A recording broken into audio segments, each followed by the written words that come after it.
एक छोटे से गांव में रहने वाली एक लड़की जिसे 14 साल की कम सी उम्र में एक ही वक्त पर कई लड़कों से एक साथ मोहब्बत हो जाती है। लेकिन इस नादान मोहब्बत का जो अंजाम होता है, इसे सुनकर आपके भी रोंगटे खड़े हो जाएंगे। जी हाँ, इस दिल दहला देने वाले केस ने उस वक्त पूरे हरियाणा को झंझोर कर रख दिया था। ये कहानी है एक नादान मोहब्बत की और उसके खौफनाक अंजाम की। अगर आपकी उम्र 18 वर्ष से कम है तो अभी इसी वक्त इस वीडियो को यहीं छोड़ दें। चलिए तो जानते हैं इस खौफनाक केस के बारे में आगे इस वीडियो।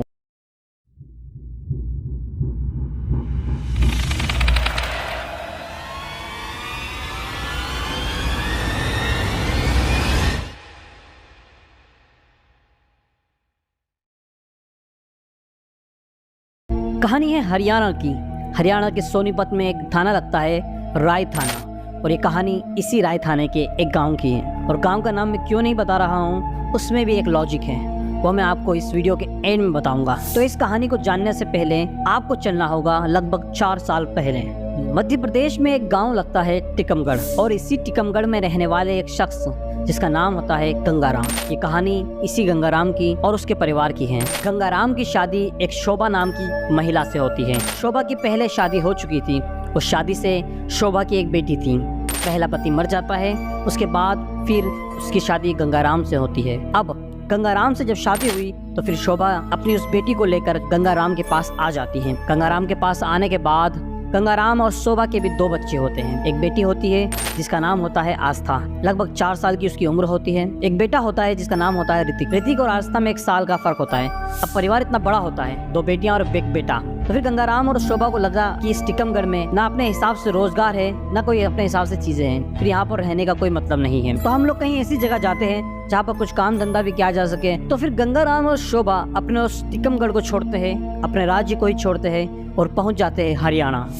और हरियाणा में ये जगह होती है सोनीपत, और इसी सोनीपत में थाना लगता है राय थाना। और यहीं के गांव में गंगाराम और शोभा और उनके दोनों छोटे बच्चे, बेटी आस्था और बेटा ऋतिक, ये चारों लोग रहने लगते हैं। जो बड़ी उनकी बेटी थी जिसका नाम था नीतू, जिसकी उम्र लगभग 13 से 14 साल की थी, उसको गाँव में ही उसी टीकमगढ़ में छोड़ देते हैं। कहते हैं तुम यहीं दादा दादी के साथ रुक जाओ और उनकी सेवा करो, तुम थोड़ी सी बड़ी हो और समझदार हो, तुम परिवार वालों के साथ रहो। इधर ये गंगाराम और शोभा गाँव में रहने लगते हैं। साथ साथ वो काम वगैरह भी ढूंढने के लग जाते हैं। तो गंगाराम राजमिस्त्री काम करने लग जाता है, और पत्नी शोभा, उसे भी लगता है कि घर में रहने का कोई मतलब नहीं है, इससे अच्छा है कि मैं भी पति के साथ मजदूरी करने लग जाऊं। गंगाराम जहां राजमिस्त्री का काम करता था, वहीं शोभा भी मजदूरी करने लग जाती है। परिवार की थोड़ी सी आमदनी बढ़ जाती है, बच्चों का लालन पालन भी ठीक से होने लग जाता है।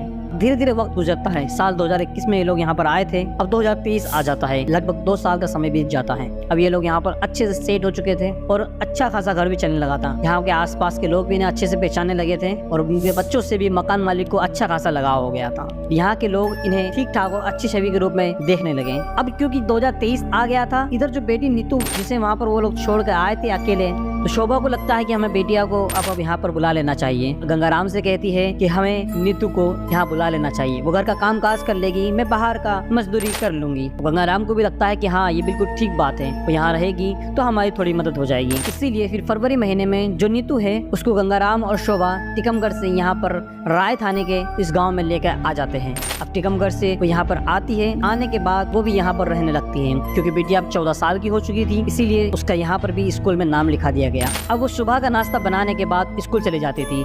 अपने स्कूल में पढ़ाई करने के बाद जब दोपहर में छुट्टी हो जाती थी, तो छुट्टी होने के बाद वो घर पर आती थी, फिर खाना वगैरह भी बना देती थी। अब सारे लोग अच्छे से खुशहाल तरीके से जीने लगते हैं। धीरे धीरे वक्त गुजरता है। अब अप्रैल का महीना आ जाता है। अब अप्रैल के महीने में नीतू जो है वो क्लास 6 से क्लास 7 में चली जाती है, और उसको कुछ किताबों की जरूरत होती है। 30 अप्रैल को अपने पिता से कहती है कि पापा, मुझे कुछ किताबें चाहिए, मुझे पढ़ाई करनी है, आप मुझे पैसे दे दीजिए या फिर खुद ही खरीद कर ले आइए। अब ये बात जैसे ही पिता सुनता है तो पिता कहता है कि तुम कहाँ जाओगी खरीदने, मैं खुद ही खरीद कर तुम्हें ला कर दे दूंगा, या फिर तुम्हारी माँ को पैसे दे दूंगा तो तुम्हारी माँ तुम्हें किताबें खरीद कर ला देगी।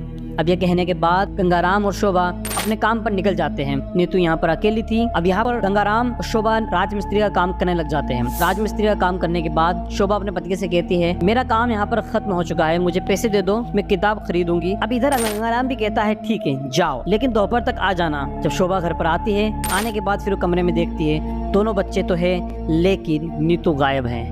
इसके बाद फिर वो छत पे जाती है। छत पर वो जो कुछ भी देखती है उसे देखने के बाद उसकी ना चाहते हुए भी चीखें निकल जाती है। जो भयानक दृश्य उसके सामने था उसे कोई भी देखता तो शायद उसकी भी चीखें निकल जाती। शोभा की चीखें सुनने के बाद मकान का मालिक जो कि भगत सिंह है वो फौरन छत पर आता है और छत पर जो देखता है उसे देखने के बाद उसके पैरों के नीचे जमीन खिसक जाती है। आसपास पड़ोसी भी घर के अंदर आकर इकट्ठे हो जाते हैं। दरअसल घर में जो नीतू थी वो छत पर औंधी मुंह बेहोश पड़ी थी। अब सारे लोग फौरन उस लड़की को उठाते हैं। उठाने के बाद पास के ही हॉस्पिटल लेकर जाते हैं। जाने के बाद जैसे ही डॉक्टर चेक करते हैं तो डॉक्टर बताते हैं कि जो नीतू है वो मर गई है।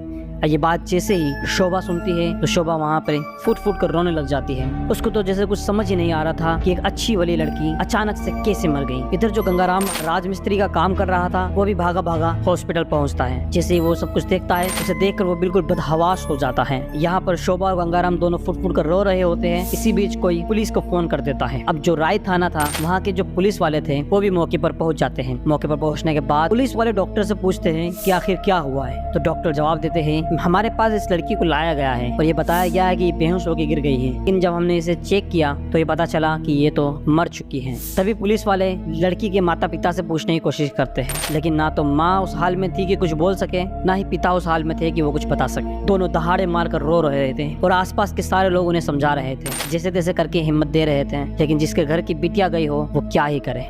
अब पुलिस वाले भी उनसे पूछने की कोशिश करते हैं। वो पूछते हैं कि या तो आप हमें बताइए कि क्या हुआ है या फिर हम लोग कार्रवाई करते हैं। और कार्रवाई का मतलब यही हुआ कि अगर लड़की के साथ कुछ गलत हुआ है या किसी ने उसे कुछ गलत कर दिया है तो हम उसके ऊपर एक्शन लें। अगर किसी ने उसका कत्ल किया है तो हमें उसकी जानकारी दी जाए, हम उसके ऊपर कार्रवाई करेंगे। जब पुलिस वाले ये बात बोलते हैं तो गंगाराम और शोभा ये बताते हैं हमें इस मामले में कोई भी कार्रवाई नहीं करवानी है। जिसको जाना था वो जा चुका है, बीमारी से या फिर किसी और वजह से। हमें इसकी कोई कंप्लेन नहीं करवानी है। हम नहीं चाहते कि हमारी बेटी की वजह से हम थाने में बार बार चक्कर लगाएं। इधर हम मेहनत मजदूरी करते हैं, हमारे पास इतना वक्त नहीं होता है। अगर अब हम थाने के चक्कर में पड़ेंगे तो हमारे जो 2 बच्चे हैं उनका क्या होगा, उनकी रोजी रोटी का इंतजाम कैसे होगा, उनका पेट कैसे पलेगा। अब पुलिस वाले भी चुप हो जाते हैं। उनको भी लगता है कि चलो ठीक कह रहे हैं। पुलिस वाले गंगाराम से कहते हैं कि अगर आपको कोई कार्रवाई नहीं करवानी है तो आप हमें लिखित में दीजिए कि हमें किसी भी प्रकार की पुलिस कार्रवाई नहीं चाहिए और हमें इस लाश का पोस्टमार्टम भी नहीं करवाना है। गंगाराम और शोभा बाकायदा लिखित रूप से देते हैं कि हमें कोई कार्रवाई नहीं करवानी है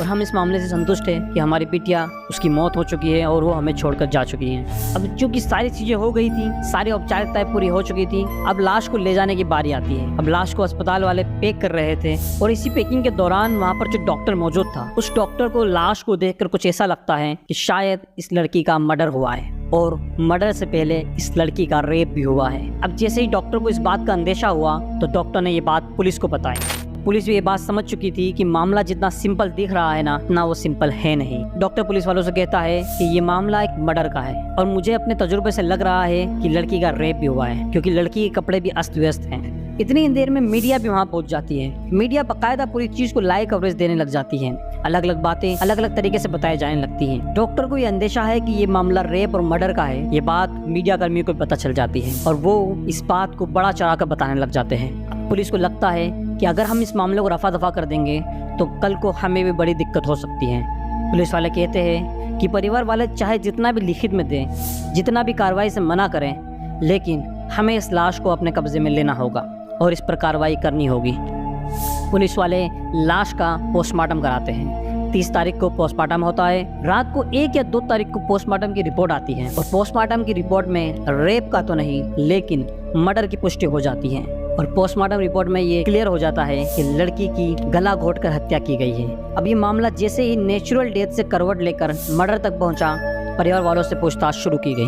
जब परिवार वालों से पूछताछ की गई तो परिवार वाले कोई जवाब नहीं दे पाए। उन्होंने कहा कि हमें किसी पर कोई डाउट नहीं है, ना ही हमारी किसी के साथ दुश्मनी है। पुलिस वाले जब मकान मालिक से पूछताछ करते हैं तो मकान मालिक पूछताछ में बताता है कि इस घर के अंदर बाहर से कोई भी नहीं आया है, हाँ बस घर वालों ने ही आना जाना किया है। अब चूंकि मकान मालिक ने ये बयान दिया था तो पुलिस वालों को घर वालों पर पूरी तरह से शक होने लगा था। पुलिस वाले सोचते हैं कि अब परिवार वालों से हमें दूसरे तरीके से पूछताछ करनी होगी। पुलिस परिवार वालों से, खासकर गंगाराम और शोभा से दूसरे तरीके से पूछताछ करती है। फिर ये लोग फुट फुट कर रोने लगते हैं और अपना गुनाह कबूल कर लेते हैं और वो पुलिस वालों को एक कहानी सुनाते हैं। ये कहानी इतनी चौंकाने वाली, इतनी हैरान करने वाली है कि शायद आप भी सुनेंगे तो आपके पैरों के नीचे से जमीन खिसक जाएगी। दरअसल जो नीतू थी जिसके पिता की मौत पहले ही हो गई थी, उसे शोभा और गंगाराम दादा दादी के पास टिकमगढ़ में ही छोड़ आए थे। टिकमगढ़ यानी मध्य प्रदेश में जब नीतू क्लास 6वीं में थी तब उसे क्लास के ही एक लड़के से प्यार हो गया था। यकीन मानिए तब उसकी उम्र मात्र 13 साल थी और जो उसके सौतेले दादा दादी थे उसे इसके बारे में कुछ भी जानकारी नहीं थी। जब कुछ पड़ोसियों ने उन्हें आकर बताया कि नीतू मोहल्ले के कई लड़कों से बातचीत कर रही है तो वो यह कहकर टाल देते हैं कि 13 साल की तो बच्ची है, क्या ही करेगी। इसके बाद साल 2023 में नीतू को यहाँ सोनीपत में लाया गया। यहाँ भी नीतू अपने प्रेम प्रसंग को जारी रखती है और छुप छुप के फोन पर बात करती रहती है। चूँकि शोभा और गंगाराम दोनों दिन भर काम के लिए घर से बाहर रहते थे, इसीलिए वो आराम से दिन भर लड़कों से बातचीत करती रहती थी। लेकिन अचानक से एक दिन नीतू की माँ देखती है कि वो किसी से फोन पर बात कर रही है और इसके पास एक मोबाइल भी है। अपनी माँ को अचानक से सामने देखकर नीतू फौरन ही मोबाइल को छुपा देती है। शोभा को एक तरह से मानो काटो तो खून नहीं, उसकी बेटी महज 13 साल की 6ठी क्लास में पढ़ रही है और किसी लड़के से बात कर रही है। माँ अपनी बिटिया को बहुत मारती है, बहुत पीटती है, मारते पीटते हुए तरह तरह से समझाती भी है। कहती है बेटा तुम्हारी उम्र यह करने की नहीं है, ये तुम क्या कर रही हो। वह उसे अपनी कसम भी देती है।